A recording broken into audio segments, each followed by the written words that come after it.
दोस्तों स्टडी 91 के YouTube channel में आप सभी का बहुत बहुत स्वागत है। दोस्तों आज आप सभी के समक्ष मैं लेकर हाजिर हूं मध्यकालीन भारत के इतिहास में एक नई क्लास को, जिसमें हम चर्चा कर रहे थे स्वतंत्र राज्यों के उदय के बारे में। दिल्ली सल्तनत की क्लास हम लोग समाप्त कर चुके हैं, यानी दिल्ली सल्तनत पर जो 5 राजवंशों का कालक्रम रहा है, जिसमें खिलजी वंश की बात हुई है, सबसे पहले गुलाम वंश की बात हुई है, खिलजी वंश की बात हुई है, तुगलक वंश की बात हुई है, सैयद वंश की बात हुई है और लोदी वंश की बात हुई है। 1206 ईस्वी में दिल्ली सल्तनत की स्थापना हुई, उसमें गुलाम वंश की, और अंतिम जो कड़ी रही दोस्तों इब्राहिम लोदी से जाकर जुड़ती है, जो कि लोदी वंश का आखिरी शासक है। 1526 में बाबर द्वारा पानीपत की पहली लड़ाई में इब्राहिम लोदी पराजित होता है। उसके बाद दोस्तों दिल्ली सल्तनत के तख्त से ये 5 राजवंशों का कालक्रम समाप्त हो जाता है। ठीक है, 5वें नंबर का भी कालक्रम समाप्त हो जाता है और फिर मुगल सल्तनत आता है। तो दिल्ली सल्तनत के दौरान दोस्तों बहुत सारे राज्यों ने अपनी स्वतंत्रता की घोषणा कर दिया था। हम उन्हीं के बारे में दोस्तों स्टडी कर रहे हैं, जिसमें मैंने आपको कश्मीर के बारे में बताया, बंगाल के बारे में बताया, मालवा के बारे में बताया, और उसी क्रम में दोस्तों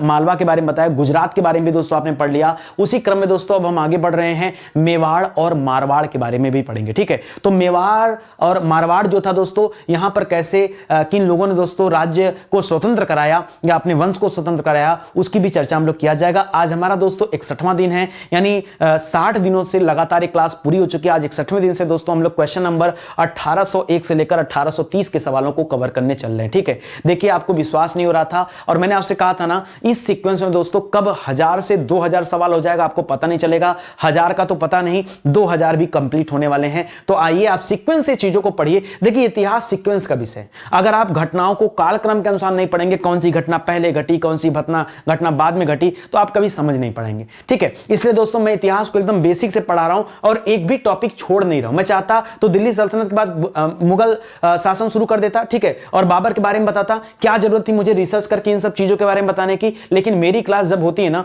तो अपने आप में एंटिक होता है, क्वालिटी कंटेंट होता है, स्टडी मटेरियल शानदार सा होता है, और आपको लगता है कि नहीं नितिन सर की क्लास अगर हम पढ़ेंगे तो सब कुछ सीक्वेंस में मिलेगा। आप, मुझे नहीं पता आप किस कोचिंग में पढ़ते हैं, आप किस विषय की तैयारी कर रहे हैं, किस एग्जाम के लिए तैयारी कर रहे हैं, लेकिन इतना जरूर दोस्तों ये सभी परीक्षाओं के लिए इंपॉर्टेंट है, ये आप ध्यान दीजिएगा। आज हमारा 61वां लेक्चर है, चलिए सवालों को देखते हैं। अच्छा, याद रखेंगे दोस्तों स्टडी 91 के प्लेटफॉर्म से अब फाउंडेशन बैच स्टार्ट हुआ है। ये फाउंडेशन बैच दोस्तों अलग अलग विषय के लिए बनाए जा रहे हैं। मैं कह रहा हूं एक बार आपने फाउंडेशन बैच ज्वाइन कर लिया ना, फिर आप चाहे जो भी एग्जाम दोगे, आपका कॉन्सेप्ट इतना क्लियर हो जाएगा कि कभी आप क्वेश्चन में उलझोगे नहीं, कभी फंसोगे नहीं, हर एक क्वेश्चन आपसे हल हो पाएगा। ये हमारा हेल्पलाइन नंबर है, कॉल करके संपर्क कर सकते हैं। ठीक है, चलिए आगे बढ़ते हैं और एक एक सवाल आज की क्लास में पढ़ते हैं बहुत ध्यान से। याद रखिएगा, पहली बात, आज हमारा 61वां दिन है। क्वेश्चन नंबर 1801 से लेकर 1830 के सवालों को हल कर रहे हैं और आज हम पढ़ेंगे मेवाड़ और मारवाड़ से संबंधित सवालों को। ठीक है, पहला सवाल लिख रहा है, किसने मेवाड़ के शासक रावल रतन सिंह को, जी हां दोस्तों, रावल रतन सिंह को हराकर मेवाड़ को दिल्ली सल्तनत में मिला लिया दोस्तों? तो याद रखिएगा, हमला हुआ था अलाउद्दीन खिलजी का। किसका हमला हुआ था दोस्तों? अलाउद्दीन खिलजी का हमला हुआ था। कब हुआ था दोस्तों? तो 1303 में। कब हुआ था दोस्तों?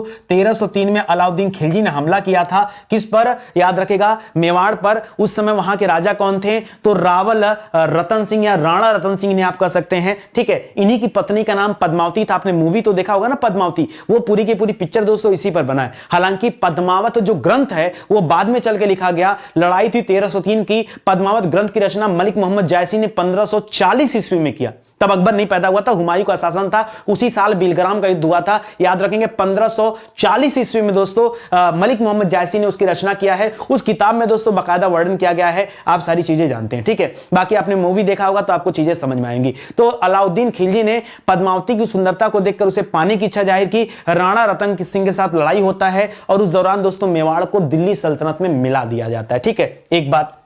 दूसरी बात दोस्तों, इसकी राजधानी याद रखिए दोस्तों, इसकी जो पुरानी राजधानी थी, आप समझिएगा दोस्तों, इसकी जो पुरानी राजधानी थी वो थी नागदा। कहां पर थी दोस्तों? पुरानी राजधानी नागदा थी। और जो नई राजधानी बनी दोस्तों वो कहां बनी? तो नई राजधानी बनती है चित्तौड़। कहां पर बनाया जाता है दोस्तों? चित्तौड़ को दोस्तों क्या बनाया जाता है? नई राजधानी बनाया जाता है। इसको भी आप याद रखेंगे। लिख रहा, मेवाड़ के शासक रावल रतन सिंह किस राजपूत वंश के दोस्तों शासक थे? दोस्तों जब मैं आपको एंशिएंट हिस्ट्री पढ़ा रहा था वहां पर मैंने आपको गुहिल वंश के बारे में बताया था। किसके बारे में बताया था? गुहिल वंश के बारे में बताया था। और यह भी कहता था कि आगे यही गुहिल वंश चल के गहलोत वंश में बदल जाएगा, गहलोत वंश। ठीक है, तो याद रखें दोस्तों ये वही गुहिल वंश है। ठीक है, जिसके संबंधित जो आखिरी राजा दोस्तों वो राणा रतन सिंह आखिरी राजा हैं। तब भी मैंने बताया था और आज फिर से इनकी चर्चा आ गई है, तो फिर से एक बार आप याद रखेगा। इन्हीं की पत्नी का नाम क्या था? पद्मावती था, और पद्मावती ने भी जौहर व्रत प्रथा का पालन किया था। हालांकि इतिहास में दोस्तों, इतिहास के पन्नों में पहली बार जौहर व्रत प्रथा का पालन राजा दाहिर की पत्नी ने किया था। आपने नाम सुना होगा, राजा दाहिर पर हमला किया था मोहम्मद बिन कासी ने 712 ईस्वी में, जिसे भारत का पहला अरब आक्रमण या भारत का पहला मुस्लिम आक्रमण का दर्जा दिया जाता है, और उस युद्ध को राजौर का युद्ध या ब्राह्मणाबाद का युद्ध कहा जाता है। ये सारी बातें आप जानते हैं। ठीक है, तो वाला याद रखेगा। और उसके बाद दोस्तों दूसरी बार जौहर व्रत का प्रथा का पालन किसने किया दोस्तों? तो रानी पद्मावती ने किया है, जो किसकी पत्नी है? राणा रतन सिंह की पत्नी है। आप इसे भी याद रखेंगे। ठीक है, चलिए आगे बढ़ते हैं। लिख रहा है गुहिल वंश की एक शाखा सिसोदिया वंश। जी हां दोस्तों, ये गुहिल वंश की ही एक शाखा है दोस्तों, सिसोदिया वंश। इसी से संबंधित जो सबसे महान व्यक्ति थे वो दोस्तों थे महाराजा या महाराणा प्रताप जी। जी हां दोस्तों, वो इसी सिसोदिया वंश के हैं। ये गुहिल वंश ही जन्मी एक शाखा है। लिख रहा है सिसोदिया वंश के किस शासक ने मोहम्मद तुगलक को हरा करके मेवाड़ को स्वतंत्र कराया? किसे हराया दोस्तों? मोहम्मद तुगलक। दोस्तों ये वही मोहम्मद तुगलक है जो अपने जीवन भर कुछ अच्छा काम नहीं कर सका। हालांकि बहुत विद्वान राजा था, सांकेतिक मुद्रा इसने चलाया था, आपको याद होगा, और राजधानी भी परिवर्तन किया था। ठीक है, वो सारी चीजें मैंने आपको बताया था। दिल्ली से तुगलकाबाद ले गया, ठीक है, और बाद में फिर वापस लेकर आया। ठीक है, तो इसको याद रखेगा। और उसको किसने दोस्तों हराया? तो याद रखेगा, उसको सबसे पहले हराया था हम्मीर देव ने। किसने हराया था? हम्मीर देव ने दोस्तों हरा करके एक स्वतंत्र राजवंश की स्थापना किया।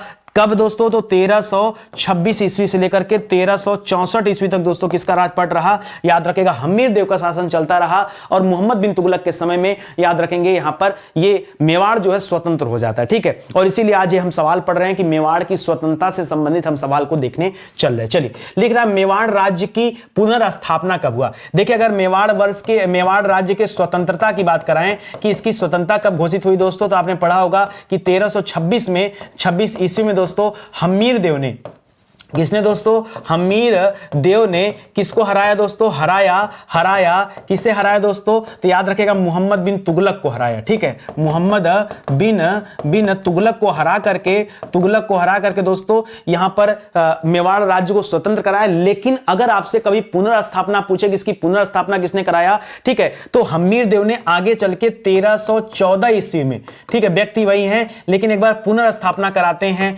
हम्मीर देव जी। ठीक है, तो याद रखेगा हम्मीर देव के ही द्वारा कराया गया। बस खाली क्या याद रखना, यहां टाइम बदल गया। स्वतंत्रता की बात करेगी तो 1326 बताएगा, और अगर पुनर्स्थापना की बात करें तो 1314 बताएगा। ये आप सॉरी एक बात, स्वतंत्रता की बात करेंगे दोस्तों, आपने पीछे पढ़ा कि इन्होंने स्वतंत्र कराया, लेकिन दोस्तों पुनः इनका शासन दोस्तों 1326 से एक परफेक्ट शासन स्टार्ट होता है। 1314 में दोस्तों इन्होंने पुनर्स्थापना किया हुआ था। ठीक है, इसको याद रखेगा। ये पीरियड देखिए बाद में है, ये पीरियड पहले है। ठीक है, पहले पुनर्स्थापना कराया। उस समय तक जब मेवाड़ की पुनर्स्थापना हुआ ना, उस समय तक मेवाड़ किसके अधीन था? दिल्ली सल्तनत के अधीन था। वहां पर पहले पुनर्स्थापना करते हैं, बाद में युद्ध की घोषणा होती है, और बाद में राजा चुने जाते हैं। तो ये कांसेप्ट थोड़ा सा डिफिकल्ट है। ठीक है, जिग जैग वाली कंडीशन में है, इसलिए कंफ्यूजन होता है, तो इसको जरा ध्यान देंगे। ठीक है, लिख रहा किसके शासन काल में मेवाड़ एक महाशक्ति बनकर उभरा? जी हां दोस्तों, मेवाड़ एक महाशक्ति बनकर उभरा। और अब याद रखेगा, एक ऐसे राजा की बात करेंगे, मतलब जिससे पूरे के पूरे मेवाड़ के लोग ही नहीं,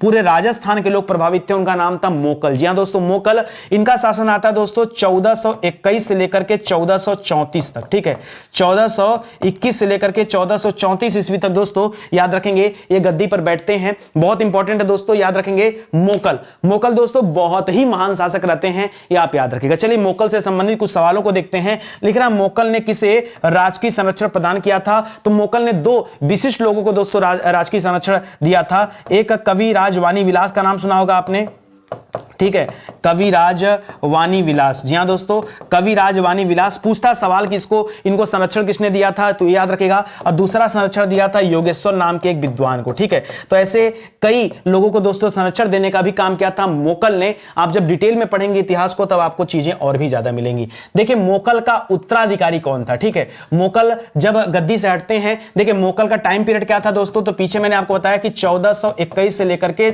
1434 ईस्वी तक दोस्तों मोकल राजा रहते हैं। और मोकल के बाद दोस्तों अगला उत्तराधिकारी कौन बनता है, तो इन्हीं का उत्तराधिकारी कौन है, राणा कुंभा। राणा कुंभा। अब राणा कुंभा वाली बात आ गई ना सर, ये वही राणा कुंभा क्या है जिनकी लड़ाई दोस्तों महमूद से हुआ था, और दोस्तों बाद में उन्होंने क्या किया था, कीर्ति स्तंभ स्थापित किया था, या विजय स्तंभ भी जिसे कहते हैं। हालांकि वह युद्ध अनिर्णायक था, क्योंकि उस युद्ध के बाद मांडू में 7 मंजिला विजय स्तंभ उसने बनवाया और इन्होंने अलग से बनाया। तो राणा कुंभा वाली बात आप याद रखेंगे, ठीक है। और राणा कुंभा के समय से दोस्तों मेवाड़ में महान युग का सूत्रपात हुआ, ठीक है। महान युग का सूत्रपात होता है, क्योंकि इनके पिता के समय यानी मोकल जो थे दोस्तों, मोकल के समय में दोस्तों एक मेवाड़ एक महाशक्तिशाली राज्य के रूप में उभरा था, और राणा कुंभा के समय में दोस्तों ये और भी ज्यादा मजबूत हो गया, ठीक है। तो 1433 से लेकर के दोस्तों, ज्यादा समय नहीं दोस्तों, 1433 से लेकर के 1468 ईस्वी तक दोस्तों याद रखेंगे राणा कुंभा ने गद्दी संभाली है, ये आप याद रखेंगे। लिख रहा है किससे, युद्ध के पश्चात राणा कुंभा ने कीर्ति स्तंभ या फिर विजय स्तंभ का निर्माण कराया था दोस्तों। तो याद रखेगा महमूद खिलजी जो मालवा का शासक था, ठीक है। मालवा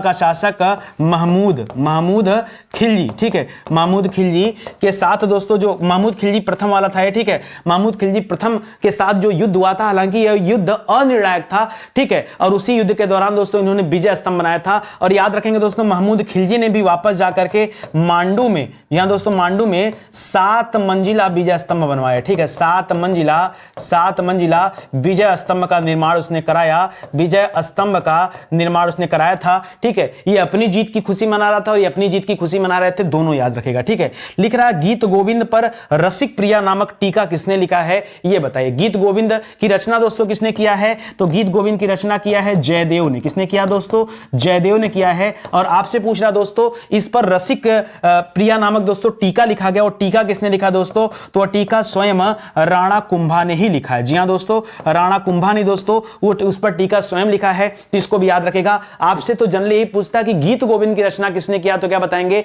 जयदेव ने किया। और उस पर रसिक प्रिया नामक टीका किसने लिखा है, तो कहां बताएंगे, तब आप अपना उत्तर दीजिएगा, राणा कुंभा ने लिखा है, ठीक है। भाई आपने अगर कहीं कोचिंग किया तो ये सारी चीजें तो पढ़े होंगे ना, कि नहीं पढ़े हैं? नहीं पढ़े हैं तो ढूंढिए, किताब को पलटिए और देखिए क्यों नहीं पढ़े हैं, और इसको अलग से नोट करिए, ठीक है। एक एक चीज नोट करिए, सबके सब चीजें इंपॉर्टेंट है दोस्तों। मैं एकदम क्वेश्चन के माध्यम से पूरा का पूरा चैप्टर ही रिवाइज करा दे रहा हूं, ठीक है। जब आप कभी चैप्टर पढ़ेंगे ना, या मैं कह रहा हूं कि आप इन चीजों को पढ़कर आप किताब पढ़ना शुरू करिए, आपको इतना अच्छा फील होगा, आप कहेंगे सर मजा आ गया। विश्वास कीजिए, पहले आप वीडियो देखिए, बाद में किताब पढ़िए, आपको गजब का मजा आएगा। किताब पढ़ के वीडियो मत देखिए, वीडियो पढ़ के किताब पढ़िए। देखिए किताब से आपको जो अनुभूति मिलेगी, जो रस मिलेगा ना, वो अद्भुत होगा। आप ट्राई करके देख लो, ना मजा आए तो बताना, ठीक है।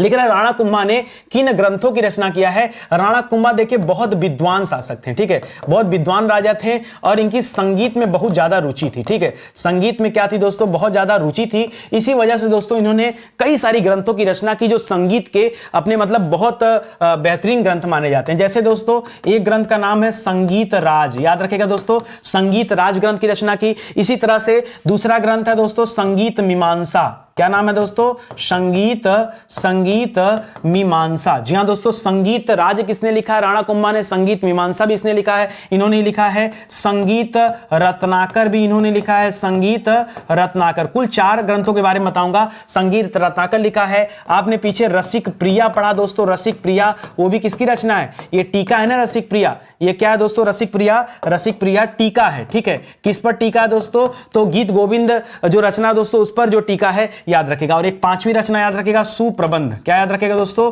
सुप्रबंध याद रखेगा, ये भी इन्हीं की रचना है। ये दोस्तों प्रसिद्ध बीड़ा वादक भी थे, बीड़ा बजाते थे दोस्तों, तो ये बीड़ा वादक भी थे दोस्तों, तो ये भी याद रखेगा। पूछ सकता है कि कैसे कभी कि कौन सा राजा बीड़ा बजाता था, तो क्या बताएंगे, राणा कुंभा जी द्वारा बीड़ा बजाया जाता था, ये आप याद रखेंगे। लिख रहा गुजरात एवं मालवा को जीतकर किसने मेवाड़ में मिला दिया। दोस्तों गुजरात वही है जहां भी हम पढ़ रहे थे महमूद खिलजी के बारे में। किसके बारे में पढ़ रहे थे, महमूद खिलजी के बारे में पढ़ रहे थे, महमूद खिलजी प्रथम के बारे में। ये देखिए वही वाला, सॉरी गुजरात नहीं, सॉरी क्या मैं बोल रहा हूं भाई, ठीक है। ये मालवा का शासक था दोस्तों महमूद खिलजी। ठीक है, तो महमूद खिलजी के समय में तो इनका युद्ध हुआ ही था, और ये भी आप याद रखेंगे। तो आगे जाके दोस्तों राणा कुंभा के बाद एक और राणा आएंगे, राणा सांगा। कौन आएंगे दोस्तों? राणा सांगा। सर एक मिनट रुकिए, राणा सांगा का नाम हमने कहीं सुना है? हाँ सुने होंगे, जाहिर सी बात है भाई, ये वही राणा सांगा है। राणा सांगा जी हैं जिनकी लड़ाई किसके साथ हुई थी? बाबर के साथ हुई थी। आपको याद होगा खानवा का युद्ध। कौन सा युद्ध हुआ था? बाबर के साथ इन्होंने खानवा का युद्ध लड़ा है 1527 ईस्वी में, यही है ना? ठीक है, तो याद रखिएगा वही वाले राणा सांगा है। अभी तो एंट्री हो रही, सुनिए। ठीक है, तो याद रखिएगा गुजरात और मालवा को जीत करके किसने मिला लिया? तो राणा सांगा ने मिला लिया। कब दोस्तों? तो अच्छा, इनका टाइम पीरियड कब से कब है दोस्तों? तो 1508 से लेकर के 1528 ईस्वी तक दोस्तों इनका टाइम पीरियड है। और यहीं पर देखिए 1527 में दोस्तों क्या होता है? राणा सांगा खानवा का युद्ध लड़ते हैं बाबर के साथ। बाद में दोस्तों जहर देकर इनकी हत्या कर दी जाती है, भी आप याद रखेंगे, इंपॉर्टेंट है। ठीक है, अच्छा गुजरात में कौन था दोस्तों? मालवा का शासक। तो अच्छा, ये दोस्तों मालवा का प्रसिद्ध शासक था। इसकी लड़ाई कुंभा के साथ हुआ था। जिस समय दोस्तों ये लड़ाई लड़ रहे थे उस समय महमूद खिलजी था, याद रखेगा। और गुजरात में मुजफ्फर शाह था। कौन था दोस्तों? मुजफ्फर खां या मुजफ्फर शाह दोस्तों, ये गुजरात का राजा था। इन दोनों को पराजित करके राणा सांगा ने गुजरात और मालवा को कहां मिला दिया? मेवाड़ मिला दिया। इस तरह से मेवाड़ की धरती और ज्यादा बड़ी हो गई। समझ में आ गया आपको अच्छे से? चलिए आगे बढ़ते हैं। लिख रहा घटोली का युद्ध दोस्तों किसके मध्य हुआ? घटोली का युद्ध आपने नहीं सुना होगा, लेकिन याद रखेगा घटोली का युद्ध हुआ था दोस्तों राणा सांगा वर्सेस इब्राहिम लोदी। जी हां दोस्तों, राणा सांगा और इब्राहिम लोदी, जो कि लोदी वंश का आखिरी राजा था दोस्तों, उसके साथ दोस्तों ये लड़ाई हुआ था। कब हुआ था दोस्तों ये लड़ाई? तो 1517-18 के दौरान ही दोस्तों ये लड़ाई हुआ था, याद रखेंगे। ठीक है, इसके 10 साल बाद 1517-10-27 में जाकर के बाबर के साथ लड़ाई होता है, जिसे हम खानवा का युद्ध कहते हैं। फिलहाल आप घटोली का युद्ध भी याद रखेगा। कहीं घटोली लिखा है, कहीं कहीं पर घाटोली लिखा है, तो परेशान मत होइएगा, घटोली से आप याद रखेंगे। ठीक है, चलिए आगे बढ़ते हैं। अगला सवाल देखिए, लिख रहा मुगल बादशाह बाबर और राणा सांगा के मध्य कौन सा युद्ध हुआ था? तो याद रखेगा दोस्तों खानवा का युद्ध हुआ था। ठीक है, खानवा का युद्ध हुआ था। एक पल के लिए लोगों दोस्तों लगा, अच्छा ये युद्ध कब हुआ था? तो पहले याद रखेगा 1527 ईस्वी में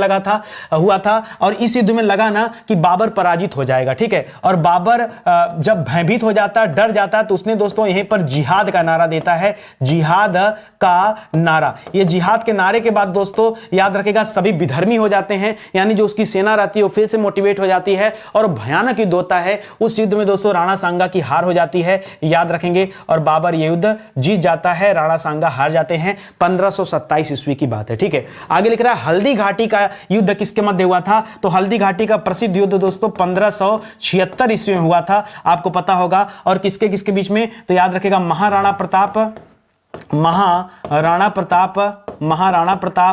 वर्सेज अकबर। जी हां दोस्तों, महाराणा प्रताप और अकबर के मध्य दोस्तों यह युद्ध हुआ था, हल्दी घाटी का युद्ध। ठीक है, लिख रहा महाराणा प्रताप के उत्तराधिकारी दोस्तों कौन थे? ठीक है, अच्छा इस युद्ध के बाद से दोस्तों मेवाड़ को अब आगे चल के मिला लिया जाएगा। कहां पर दोस्तों? वो दिल्ली सल्तनत का हिस्सा हो जाता है, या अकबर के सल्तनत का हिस्सा हो जाता है। महाराणा प्रताप के उत्तराधिकारी दोस्तों कौन थे? तो आपने पढ़ा होगा अमर सिंह, इनके उत्तराधिकारी थे अमर सिंह। ठीक है, हालांकि हल्दी घाटी का युद्ध के बाद दोस्तों क्या हो गया? मेवाड़ पर अकबर दोस्तों, अकबर का अधिकार हो जाता है, ये आप याद रखेंगे। मेवाड़ पर अधिकार किसका हो गया भैया? तो अधिकार हो जाता अकबर का। अमर सिंह दोस्तों महाराणा प्रताप के उत्तराधिकारी थे। आगे चल के 1615 ईस्वी में, कब दोस्तों? 16 में अमर सिंह ने जहांगीर के साथ दोस्तों संधि कर ली। ठीक है, जहांगीर के साथ क्या कर लिया? संधि कर लिया, ये भी आप याद रखेंगे। ये महाराणा प्रताप के क्या थे? उत्तराधिकारी थे अमर सिंह जी। ठीक है, और इन्होंने संधि कर लिया मुगल बादशाह जहांगीर से। ठीक है, जहांगीर कौन था? तो अकबर का पुत्र था, बचपन का नाम सलीम था, उसे भी आप याद रखेंगे। दोस्तों स्टडी 91 के प्लेटफॉर्म से बहुत सारी किताबें लॉन्च की गई हैं। ये तो सैंपल के तौर पर किताबें मैं दिखा रहा हूं, और भी किताबें हैं, और अधिक परीक्षाओं के लिए किताबें भी आप देख सकते हैं हमारे वेबसाइट पर, एप्लीकेशन पर। यह हमारा हेल्पलाइन नंबर है, कॉल करके आप संपर्क कर सकते हैं। ठीक है, चलिए आगे बढ़ते हैं दोस्तों, अगला सवाल करते हैं। लिख रहा मारवाड़ पर किस वंश का शासन चल रहा था? अभी तो हम मेवाड़ के बारे में पढ़ रहे थे दोस्तों, अब पढ़ते हैं मारवाड़ का इतिहास। ठीक है, मारवाड़ पर दोस्तों कौन सा वंश शासन कर रहा था दोस्तों? तो यहां पर राठौर वंश का शासन था। ठीक है, राठौड़ इसे लिखा जाता है, याद रखिएगा। ठीक है, राठौड़ वंश का शासन चल रहा था दोस्तों। आगे चल के कहीं कहीं पर लिखा है कि इसी को गढ़वाल वंश कहा गया, लेकिन फिलहाल आप राठौड़ वंश ही कहिए। ठीक है, कला राठौर वंश के संस्थापक कौन थे दोस्तों? इसकी स्थापना किसने किया था? अगर सवाल ये बनता है तो क्या बताएंगे? याद रखिएगा दोस्तों, पहली बार इसकी स्थापना किया था राव सिंहा ने। किसने किया था दोस्तों? राव राव सिंहा ने, ठीक है, राव सिंहा नाम के व्यक्ति थे। देखिए इन लोग अपने नाम के आगे राव लगाते थे, तो राव सिंहा ये कौन थे दोस्तों, याद रखिएगा जयचंद का नाम सुना होगा, जयचंद, जयचंद्र नहीं जयचंद, जयचंद के पौत्र थे, ठीक है, जयचंद का नाम सुना होगा दोस्तों। ये जयचंद के साथ मोहम्मद गौरी की लड़ाई हुई है, आपको याद आ रहा होगा, मोहम्मद गौरी। अरे सर ये गौरी वाली लड़ाई है, गौरी वर्सेज जयचंद। सर इस युद्ध को तो चंदावर का युद्ध कहा गया था। क्या कहा गया था भैया, इस युद्ध को चंदावर का युद्ध कहा गया था। और यह युद्ध कब हुआ था दोस्तों, 1194 ईस्वी में यह युद्ध हुआ था। सर ये वही वाला युद्ध है, हाँ। तो वहां पर जयचंद की जब हार हो जाती है, ठीक है, तो याद रखेगा वहां से जयचंद मतलब वहां तो उसकी मृत्यु हो जाती है। इसके जो बचे कुछ लोग रहते हैं राजवंश के, वो चले आते हैं कहां पर, राजस्थान चले आते हैं। और राजस्थान आकर के दोस्तों मारवाड़ क्षेत्र में क्या करते हैं, बाद में काफी समय बाद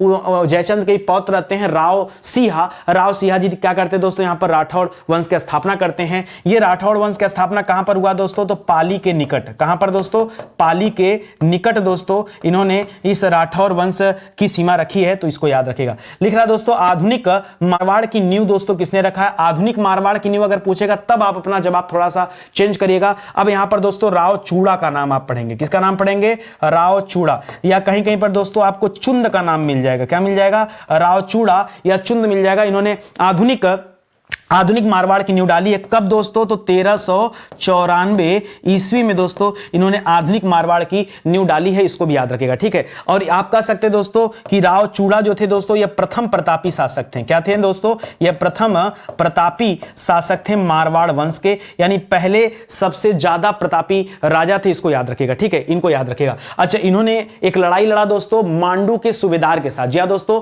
मांडू के सूबेदार के साथ लड़ाई करके मांडू का जो दुर्ग था उसे छीन करके इन्होंने अपनी राजधानी बनाया, उसे भी याद रखेंगे, यह भी अच्छा सवाल है, ठीक है। मांडू ये मालवा के अधीन चलता था ना, तो उसको याद रखेंगे। लिख रहा जोधपुर नगर दोस्तों किसने बनाया था, तो याद रखिएगा इनका नाम था राव जोधा। क्या नाम था दोस्तों, राव जोधा नाम था। और इन्हीं के नाम पर दोस्तों जोधपुर नगर बसाया गया, इसे भी आप याद रखेंगे, ठीक है। कब दोस्तों, तो 1438 से लेकर के 1489 ईस्वी तक दोस्तों राव जोधा का टाइम पीरियड रहता है, इसको भी याद रखेंगे, ठीक है। और इन्होंने जोधपुर की स्थापना की, ठीक है, जोधपुर नगर की दोस्तों इन्होंने स्थापना की, इसको भी याद रखेंगे। सवाल आता है कि जोधपुर की नगर की स्थापना किसने किया, तो क्या बताएंगे, राव जोधा ने किया। राव जोधा किस वंश से बिलोंग करते थे, तो क्या बताएंगे, राठौड़ वंश से बिलोंग करते थे, ये सब याद रखेगा। राठौड़ वंश की स्थापना किसने किया था, राव सिंहा ने किया था, ठीक है, 1394 ईस्वी के आसपास। उसके बाद अगला शासक राव चुंद या राव चूड़ा थे, और उसके बाद दोस्तों राव जोधा के बारे में हम लोग पढ़ रहे हैं, ठीक है दोस्तों। जब कभी आप जोधपुर जाएंगे ना, तो जोधपुर में दोस्तों आपने पढ़ा होगा मेहरानगढ़ दुर्ग के बारे में, ठीक है।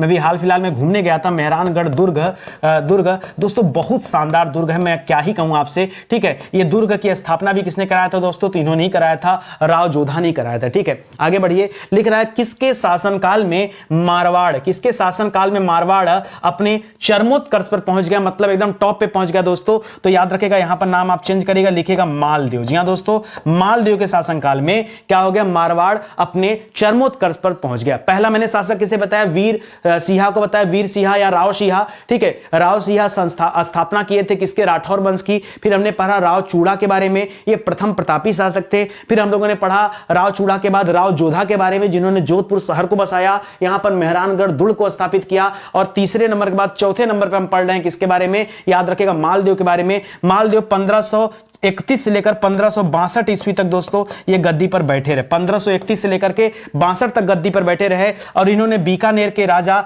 जैतसी को हराया, ठीक है। बीकानेर के राजा राव जैतसी को हराया दोस्तों, राव जैतसी को हराया। और जाहिर सी बात है हराया तो कहा हो गया, याद रखेगा मारवाड़ क्षेत्र जो था दोस्तों उसका और ज्यादा विस्तार हो गया, और अब बीकानेर जो था दोस्तों वो भी मारवाड़ के अंतर्गत आने लगा, ठीक है। लिख रहा मुगल बादशाह हुमायूं शेरशाह सूरी से हारने के बाद, ठीक है, बाद किससे सहायता लेने दोस्तों मारवाड़ आया था, तो याद रखेगा वो राव मालदेव से ही दोस्तों सहायता लेने आया था, ठीक है, मालदेव, ठीक है। है, राव मालदेव से सहायता लेने के लिए दोस्तों क्या आया था, यहां पर आया था। और राव मालदेव ने हुमायूं को सहायता देने का वचन भी दिया, लेकिन फिर पता नहीं क्या हुआ कि अचानक से हुमायूं का दिमाग फिरा और यह अमरकोट की तरफ चला गया। ठीक है, तो मदद मांगने दोस्तों आया था किससे, याद रखेंगे, राव मालदेव से। आपने पढ़ा होगा ये लड़ाई, अगर मैं आपको याद दिलाऊं, शेरशाह सूरी और हुमायूं के बीच में दो प्रसिद्ध लड़ाइयां हुई थी। मैं केवल यहां स्टार लगा के लिख देता हूं क्योंकि अभी थोड़ा फैक्ट और डालना मुझे यहां पर। तो 1539 और 1540, ठीक है, याद रखेगा। 1539 में चौसा का युद्ध हुआ था और 1540 में आपका बिलग्राम का युद्ध हुआ था, बिलग्राम का। ठीक है, ये दोनों चीजें आपको याद रखना है। 1539 वाली लड़ाई में हुमायूं की बुरी तरह पराजय होती है, लेकिन मानता नहीं हुमायूं, उसे हम चौसा के युद्ध के नाम से जानते हैं। दोबारा एक लंबी चौड़ी फौज लेकर फिर से आ जाता है। शेरशाह सूरी से जो दूसरी लड़ाई होती है दोस्तों, वो कहां पर होता है, बिलग्राम में होता है। और उसके बाद हुमायूं को देश निकाला दे देता है, मतलब दौड़ा के खदेड़ के भगा देता है। और हुमायूं भागते भागते राजस्थान जाता है। मारवाड़ के शासक, आपने नहीं पढ़ा ना, आपने पढ़ा था कि हुमायूं भाग गया, भाग के कहां गया नहीं पता। और देखो आज के इतिहास में दोस्तों हम लोग पढ़ रहे हैं कहां पर आए। ठीक है, बात इतने से बनेगी नहीं, ये आ गए मदद मांगने के लिए। राव मालदेव ने प्रॉमिस भी कर दिया हम मदद करेंगे, लेकिन मदद मिली नहीं। किसे, हुमायूं को मदद मिली नहीं। क्यों? क्योंकि हुमायूं कहां चला गया दोस्तों, हुमायूं चला गया अमरकोट। कहां चला गया दोस्तों, हुमायूं अमरकोट चला गया, अमरकोट चला गया। आपको याद होगा दोस्तों, ये अमरकोट वही जगह है जहां पर हुमायूं के पुत्र जन्म होता, अकबर का। 1542 ईस्वी में अकबर का जन्म होता है, याद रखेंगे। मालदेव ने सहायता करने की वादा किया था, लेकिन कर नहीं पाता है। अब यह बात दोस्तों किसी तरह शेरशाह सूरी को पता चल जाती है कि मारवाड़ का शासक मालदेव हुमायूं की सहायता करने का प्रॉमिस किया है। शेरशाह सूरी एक लंबी चौड़ी सेना लेकर पहुंच जाता, चलो कहां पर, मारवाड़ हमला करने। कहां पर, मारवाड़ हमला करने चला जाता। और देखिए अगला सवाल आ गया, लिख रहा है गिरी सुमेल युद्ध किसके मध्य हुआ। गिरी सुमेल क्या दोस्तों, यह स्थान का नाम है। क्या दोस्तों, गिरी सुमेल एक स्थान है दोस्तों, वहीं पर युद्ध लड़ा गया, इसीलिए इस युद्ध को गिरी सुमेल युद्ध कहा जाता है। और यह युद्ध किसके किसके मध्य लड़ा गया, तो याद रखेगा, राव मालदेव एक तरफ थे दोस्तों, राव मालदेव एक तरफ थे, वर्सेज शेरशाह सूरी। कौन था दोस्तों, शेरशाह सूरी अपनी सेना लेकर चला है कि तुमने वचन क्यों दिया, हुमायूं को प्रॉमिस क्यों किया, इसलिए दोस्तों ये लड़ाई हुई। कब ये लड़ाई हुई थी सर, हमने तो इतिहास में पढ़ा ही नहीं। तो 1543-44 ईस्वी में दोस्तों ये लड़ाई हुई थी।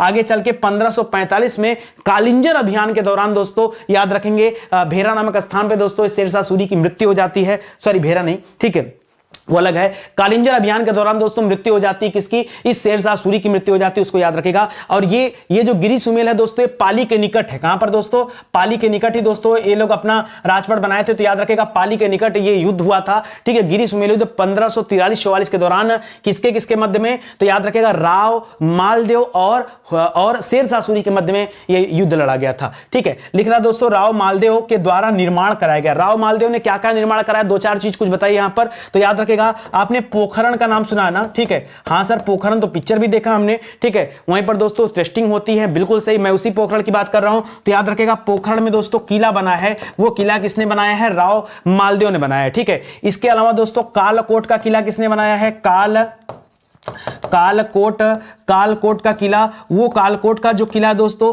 वो किला भी राव मालदेव ने ही बनाया है। और कहां पर दोस्तों ये स्थान है, तो मेड़ता में है दोस्तों। मेड़ता वही जगह है जहां पर मीराबाई रहती थी। क्या बात कर दी है सर, जी हां बिल्कुल सही बता रहा हूं आपको, मेड़ता वही जगह है जहां पर मीराबाई थी। तो ये मैं हाईलाइट कर देता हूं, मीराबाई। ठीक है, हालांकि इस युग से उनका कोई संबंध नहीं है, लेकिन केवल मेड़ता की वजह से दोस्तों मैं हाईलाइट कर रहा हूं, इसको याद रखेगा। बाकी आपने सोजत सारण का नाम सुना होगा, सोजत का नाम सुना होगा। ठीक है, सोजत सारण ये सभी जो क्षेत्र थे दोस्तों, इस क्षेत्र को बसाने का काम भी दोस्तों किसने किया था, तो यहां पर किले, कई सारे छोटे छोटे किले बनाए गए थे, वो किले भी राव मालदेव ने ही बनाया था। ठीक है, सोजत दोस्तों मेहंदी भी होती है, आपने पढ़ा होगा, सोजत मेहंदी को जीआई टैग मिला है, वहां की मेहंदी बड़ी शानदार होती है। लिख रहा है, राव मालदेव के बाद दोस्तों राजा कौन बनता है। अब जब राव मालदेव चले जाते हैं तब दोस्तों राजा कौन बनता है, तो याद रखेगा, राव मालदेव का छठा पुत्र। ठीक है, छठा पुत्र कौन रहता है दोस्तों, राव चंद्रसेन। क्या नाम दोस्तों, राव चंद्र सेन दोस्तों राजा बनता है। आप कहेंगे सर कहां जा रहे हैं, मतलब इतिहास का आप धज्जी उड़ा के रख दिए हैं। ठीक है, अरे ऐसे राजा के बारे में बताइए जिनके बारे में पढ़ने के बाद हमको गर्व महसूस, जैसे राणा सांगा, एक विशाल पर्सनालिटी, जैसे राणा कुंभा, जैसे महाराणा प्रताप। सर कुछ अच्छा बताइए ना। ठीक है, अरे तो मैं आपको कहना चाहता हूं दोस्तों, राव चंद्र सेन जिसकी मैं चर्चा करने चल रहा हूं, पूरे राजस्थान का इतिहास आप उठा के देख लीजिए, खंगाल के आप देख लीजिए, मैंने जितना पढ़ा है मैं बता दूं, दो ऐसे वीर जिन्होंने आजीवन कभी मुगल सल्तनत के समक्ष अपना सर नहीं झुकाया। एक हमारे सबसे प्रिय महाराणा प्रताप जी, और आपको पता है महाराणा प्रताप जी किससे प्रेरणा लिए हुए थे? कितने बच्चे जानते हैं बताइए? महाराणा प्रताप जी किससे प्रेरणा लिए हुए थे? यह बात कौन कौन जानता है? नहीं जानते। ठीक है, अभी आगे मैं इतिहास खंगालने चल रहा हूं दोस्तों, और आप पढ़ेंगे ऐसे व्यक्ति के बारे में जिसके कर कदमों पर दोस्तों कौन चलते हैं? महाराणा प्रताप जी चलते हैं। तो आप अभी पढ़ने वाले हैं, बहुत मजा आने वाला है। चलिए अभी यहां से तो इतिहास को शुरू करने चल रहा हूं, पढ़िए, उसके बाद आपका सीना गर्व से चौड़ा हो जाएगा। देखिए मेरी क्लास में हमेशा आपको कुछ नया मिलेगा। मैं ऐसी ऐसी चीजें भी ढूंढ के लाता हूं ना जो आपको किताबों में मिलेंगी नहीं। आप किताब उठाइए, पढ़िए, आप कहेंगे सर जो जो टॉपिक आप दे रहे हैं ना ये किताब में छोड़िए, कोचिंग में भी नहीं बताया गया। ठीक है, लेकिन आप हमसे पढ़िए भैया, ये फाउंडेशन बैच चल रहा है और इसका भी ट्रेलर वाली क्लास चल रही। पेड क्लास की बात नहीं करें, पेड क्लास में तो और भयानक क्लास चल रही। ठीक है, ये आपको ट्रायल क्लास दिया जा रहा है। चलिए आगे बढ़ते हैं दोस्तों, अगला सवाल करते हैं। राव चंद्रसेन का नाम याद रखेगा। राव चंद्रसेन ये किसका पुत्र है? तो याद रखेगा राव मालदेव का पुत्र है। ये राव मालदेव के बारे में बहुत लंबी चौड़ी बात हो गई भैया, शेरशाह सूरी से लड़ाई करके लौटे हैं। ठीक है, चलिए आगे बढ़ते हैं। लिख रहा किसने जोधपुर के किले पर अधिकार कर लिया? पहले बताइए जोधपुर का किला किसने बनवाया था दोस्तों? निर्माणकर्ता इसके कौन थे? जोधपुर का किला किसने बनाया था? अरे सर ये सब तो पढ़ लिया हमने। जोधपुर का किला बनाया था राव जोधा जी ने। हाँ, और जोधपुर में क्या दोस्तों? मेहरानगढ़ दुर्ग है। क्या है दोस्तों? मेहरानगढ़ दुर्ग है, यहां पर याद रखेंगे। ठीक है, लिख रहा है किसने जोधपुर के किले पर दोस्तों अधिकार कर लिया? तो अभी अकबर, आप आगे पढ़ेंगे दोस्तों, 1564 ईस्वी में दोस्तों आगे चल के अकबर ने दोस्तों क्या कर लिया था दोस्तों? अकबर ने अधिकार कर लिया था कहां पर दोस्तों? जोधपुर के किले पर दोस्तों अधिकार कर लिया था। इसको याद रखेगा। ठीक है, किसकी सहायता से? तो नागौर में एक इसका सिपा सालार रहता दोस्तों, उसकी सहायता से ये कर लेता। लेकिन अचानक से कहानी घूम कैसे गई सर? अरे कहानी घूम गई भैया, कहानी घूम कैसे गई जरा उसको पहले पढ़ लेते हैं, नहीं तो फिर आप समझ नहीं पाएंगे। ठीक है, कहानी ऐसे घूम गई कि जब मृत्यु हो जाती है किसकी? उधर राजा मालदेव की, अब उसके बाद उनके छठे पुत्र आ जाते हैं। ठीक है, तो दोस्तों काफी समय तक चीजें बड़ा साइलेंट जैसा रहा। ठीक है, और उसी चीज का फायदा उठाया कैसे? आप जरा यहां समझिए, कहानी यहां है। ठीक है, कहानी यहां दोस्तों कि इनकी मृत्यु के बाद, मालदेव की मृत्यु के बाद इनका छठा पुत्र राजा बनता। आप यहां देख रहे हैं। एक बात बताओ, जब छठा पुत्र राजा बनता तो बाकी के 5 पुत्र क्या कर रहे हैं? बाकी के 5 पुत्र क्या कर रहे हैं? और राव चंद्रसेन सबसे कनिष्ठ थे, सबसे छोटे थे। लेकिन यार गद्दी पर अधिकार तो बड़े का होता है, और बड़े को छोड़कर अगर छोटे को गद्दी पे बिठाया जाएगा तो भैया लड़ाई वाली बात तो है ही। होगी कि नहीं लड़ाई? तो दोस्तों यहां पर छिड़ता है अब उत्तराधिकार का युद्ध।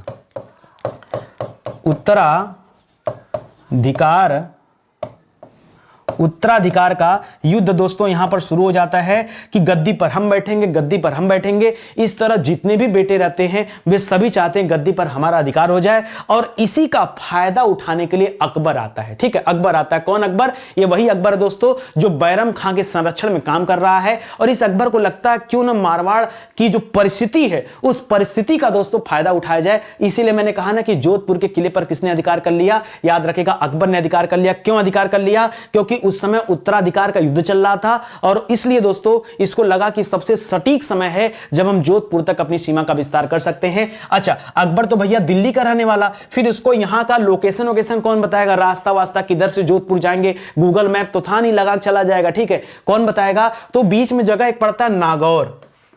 याद रखिएगा, बीच में एक जगह पड़ता है नागौर। उस नागौर में दोस्तों अकबर का एक सिपा सालार रहता था, जिसका क्या नाम था? वही सहयोग किया जिसका नाम था हाकिम हुसैन कुली बेग। क्या नाम था दोस्तों? हाकिम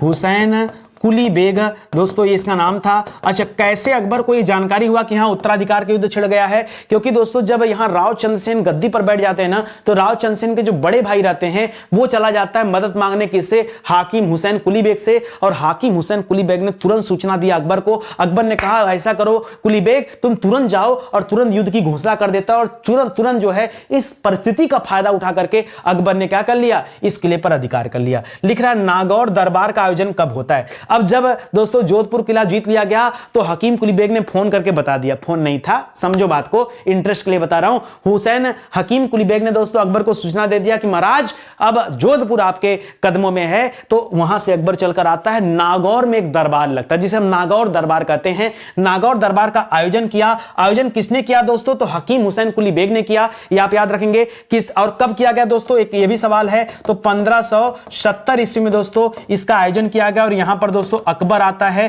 किसकी सहयोग से दोस्तों? हकीम हुसैन कुली बेग के सहयोग से, जिसने जीता रहता है वो आता है। यहां पर दोस्तों बहुत सारे लोग, बहुत सारे जो राजस्थान के राजा रहते हैं, जैसे जैसलमेर के राजा रावल हरराय जी, ठीक है, कहां के राजा थे?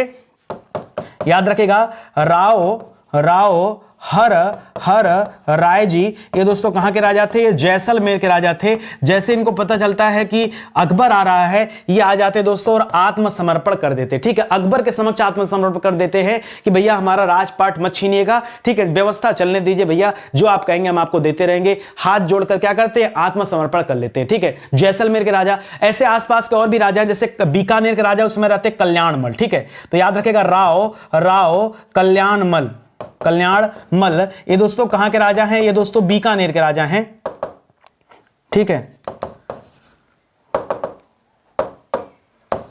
ये कहां के राजा दोस्तों? ये बीकानेर के राजा दोस्तों। इन्होंने भी दोस्तों क्या कर दिया? आत्मसमर्पण कर दिया। क्या कर दिया दोस्तों? ये लोग आकर के आत्मसमर्पण कर लेते हैं। कहां पर? इस नागौर दरबार में। और अकबर को बड़ा अच्छा लगता है, लेकिन अकबर कहता है काम करो, ये राव चंद्रसेन को ढूंढो जो जोधपुर किले का मुख्य उत्तराधिकारी था, पहले उसको ढूंढो, ठीक है, और उसके ढूंढने का काम यहां से शुरू होता है। लिख रहा है किसने जीवन भर अकबर की अधीनता स्वीकार नहीं की दोस्तों? तो व्यक्ति कौन थे दोस्तों? वो थे राव चंद्रसेन। जी हां दोस्तों, राव चंद्रसेन वो यही थे, याद रखेगा, जिन्होंने जीवन भर कभी अधीनता स्वीकार नहीं किया। हालांकि जब ये नागौर दरबार लगा था तो इस नागौर दरबार में राव चंद्रसेन भी आए थे, बड़ा समझा बुझा कर उन्हें लाया गया था कि देखिए नहीं चलेंगे तो फिर अकबर क्या करेगा? सारी चीजें छिन्न भिन्न कर देगा, तो उसके सामने हमें आत्मसमर्पण के लिए जाना होगा। तो ये नागौर दरबार गए तो थे, लेकिन कभी इन्होंने मुगलों के सामने समर्पण नहीं किया, मतलब घुटने नहीं टेके, हमेशा वहां बने रहे। और जब यह बात अकबर को पता चला कि राव चंद्रसेन दरबार में आए और बिना आत्मसमर्पण के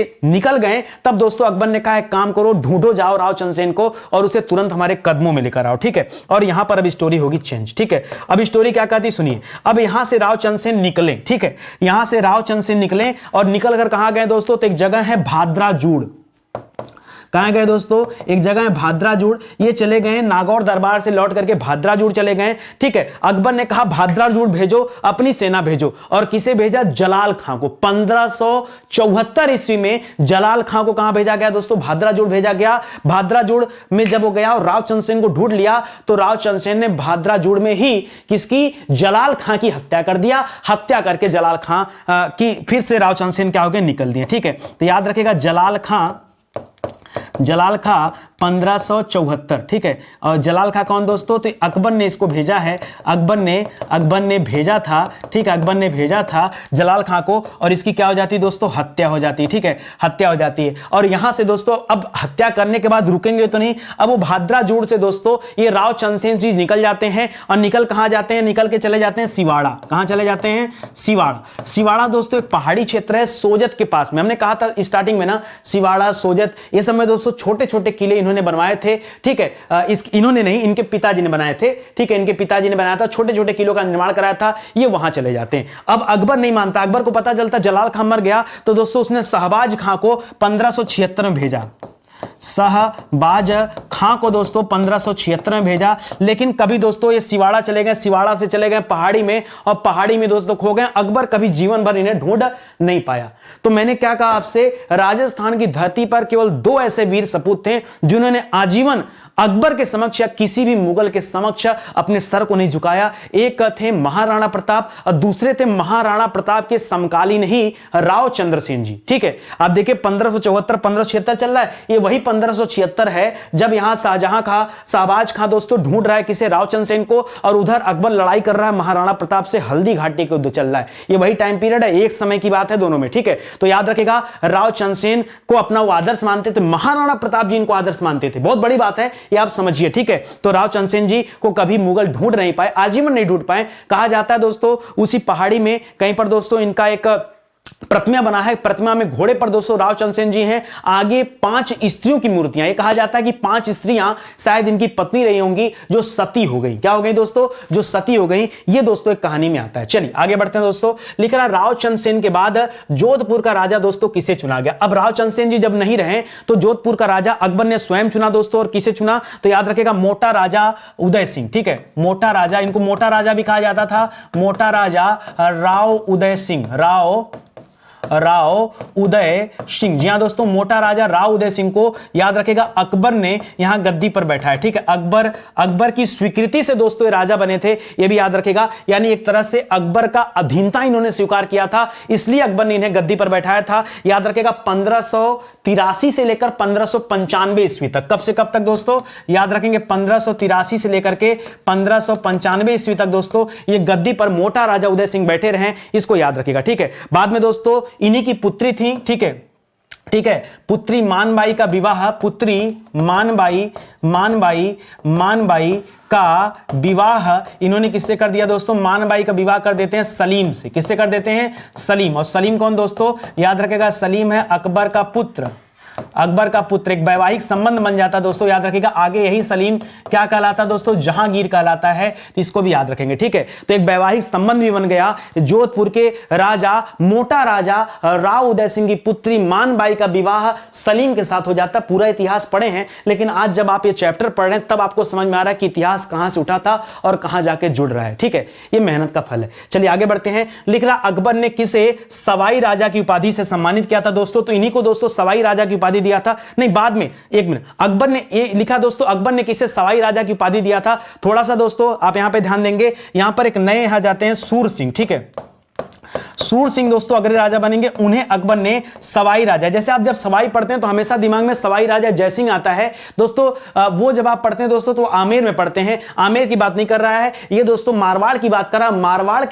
मारवाड़ के राजा सूर सिंह को अकबर ने सवाई राजा की उपाधि दिया था। और इन्होंने दोस्तों इनके समय में एक इंपॉर्टेंट काम यह हुआ था, शहजादा खुर्रम का नाम सुना होगा। शाहजादा खुर्रम का नाम सुना होगा। ठीक है, खुर्रम जब मेवाड़ अभियान पर था तो उसमें इन्होंने उसका सहयोग किया था। ठीक है, मेवाड़ अभियान में सहयोग किया था, इसीलिए दोस्तों अकबर ने यहां पर सूर सिंह को क्या दिया था दोस्तों? सवाई राजा की उपाधि दिया था। ये आप याद रखेंगे। लिख रहा शाहजहां ने किसे महाराजा की उपाधि देकर सम्मानित किया था? शाहजहां ने किसे सम्मानित किया था? तो याद रखेगा महाराजा जसवंत सिंह। ठीक है, महाराजा जसवंत सिंह को याद रखेगा। यहां पर एक नाम जो मिल रहा है आपको ना, शाहजहां। देखिए हम काफी आगे आ चुके हैं। जब आप पढ़ेंगे सीक्वेंस में तो पहले बाबर पढ़ेंगे, बाबर के बाद हुमायूं पढ़ेंगे, हुमायूं के बाद अकबर पढ़ेंगे, अकबर के बाद जहांगीर पढ़ेंगे, जहांगीर के बाद शाहजहां पढ़ेंगे, 5वां वंश आएगा बाबर का, तब शाहजहां की बातें करेंगे। हम इतिहास को थोड़ा आगे ले जाएंगे और यहीं पर स्टॉप करने वाले हैं। ठीक है, क्यों? क्योंकि बाकी की बातें दोस्तों जब उत्तरवर्ती मुगल शासक हम समाप्त कर लेंगे तब आगे का इतिहास बताएंगे। फिलहाल इस सवाल का उत्तर देख लीजिए। शाहजहां ने किसे महाराजा की उपाधि देकर सम्मानित किया? तो महाराजा जसवंत सिंह को दिया। 1638 में दोस्तों ये गद्दी पर बैठे थे महाराजा जसवंत सिंह। और कब तक गद्दी पर रहे? तो 38 से लेकर 78 ईस्वी तक दोस्तों ये गद्दी पर बैठे रहे, इसको याद रखेगा। और उस लड़ाई में दोस्तों महाराजा जसवंत सिंह ने शाहजहां के टाइम में, याद रखेगा, जब ये महाराजा की उपाधि पा गए थे तो दोस्तों बाद में उत्तराधिकार का युद्ध होता है, क्योंकि शाहजहां के कई पुत्र थे, दारा शिकोह वगैरह, औरंगजेब वगैरह, तो लड़ाई होती है। तो इन्होंने दोस्तों दारा शिकोह का साथ दिया।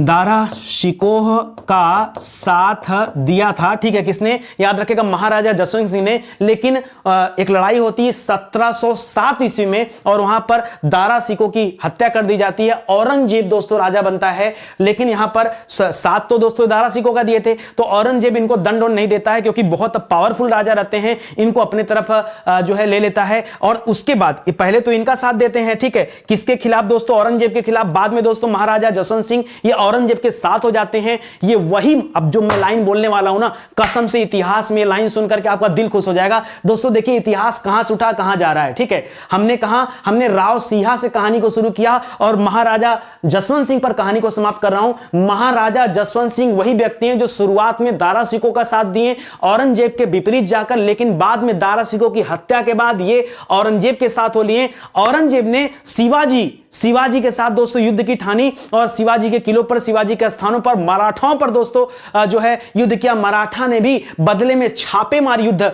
नीति का प्रयोग किया। छापेमार युद्ध नीति पता कहां से आया था? छापेमार युद्ध नीति दोस्तों वो जो राव चंद्रसेन थे ना, वो लड़ते थे छापेमार युद्ध नीति से, ठीक है। और उन्होंने सिखाया था, उन्हीं के रास्ते पर महाराणा प्रताप भी छापेमार युद्ध नीति करते थे और आगे चल के शिवाजी ने छापेमार युद्ध नीति को जो है अपने प्रणाली में लाया, मतलब युद्ध प्रणाली में शामिल किया, ठीक है। एक तो ये चीज याद रखेगा। दूसरी दोस्तों आपने पढ़ा होगा, शिवाजी के साथ दोस्तों संधि प्रस्ताव लेकर भेजा था औरंगजेब ने। किसे भेजा था? किसे? महाराजा जसवंत सिंह यही है, यही महाराजा जसवंत सिंह है जो आप मारवाड़ वाला इतिहास पढ़ते हुए यहां तक आए हैं। यही महाराजा जसवंत सिंह है जिसे शिवाजी के साथ संधि प्रस्ताव के लिए भेजा था औरंगजेब ने, और वो संधि प्रस्ताव दोस्तों स्वीकार भी कर लिए थे शिवाजी। और बाद में जब शिवाजी आते हैं औरंगजेब के पास, तो औरंगजेब उन्हें बंदी बना लेता है, ठीक है। सारी कहानी अब आगे हम पढ़ेंगे तब आपको बताऊंगा। अभी तो मैं इतिहास की झलक दिखा रहा था। अरे यार आप विश्वास करिए ना, फाउंडेशन बैच में आइए। क्यों नहीं आते हैं आप लोग? ठीक है, आप आइए, इंक्वायरी कीजिए और दोस्तों बैच में आप ज्वाइन कीजिए। बहुत शानदार सी बैच है, ठीक है।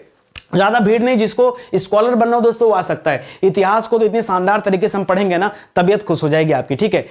बहुत सारे ऐसे विषय हैं दोस्तों जो पूरी तरह से यूट्यूब पर पढ़ा दिए गए, उन्हीं के हैंड रिटन नोट्स हैं जिन्हें आप हमारे वेबसाइट एप्लीकेशन से ले सकते हैं। अब तो किताबें भी आ चुकी हैं, मार्केट से भी ले सकते हैं, हमारे वेबसाइट एप्लीकेशन। इसके अलावा दोस्तों अमेजन, फ्लिपकार्ट, हर जगह किताब है, आप चाहिए तो लीजिए, ठीक है। दोस्तों शानदार सा कंटेंट है, लिखा है, चाहे पेड बैच की बात करें, चाहे फ्री की बात करें, चाहे किताबों की बात करें, आप कंटेंट चेक करो ना। आप खाली इतना सोचो, जो इंसान फ्री में इतने अच्छे कंटेंट को दे सकता है यार, जब आप पैसे देंगे तब ऐसा तो है नहीं आपको घास भूसा दे देंगे, ठीक है, कुछ अच्छा ही देंगे, ये भरोसा करिए आप, ठीक है। तो आइए जुड़िए स्टडी 91 के साथ और पढ़ना प्रारंभ करिए, ठीक है। मिलते हैं दोस्तों अगले लेक्चर में, तब तक के लिए बहुत बहुत धन्यवाद आपका। जय हिंद, जय Bharat, thank you so much.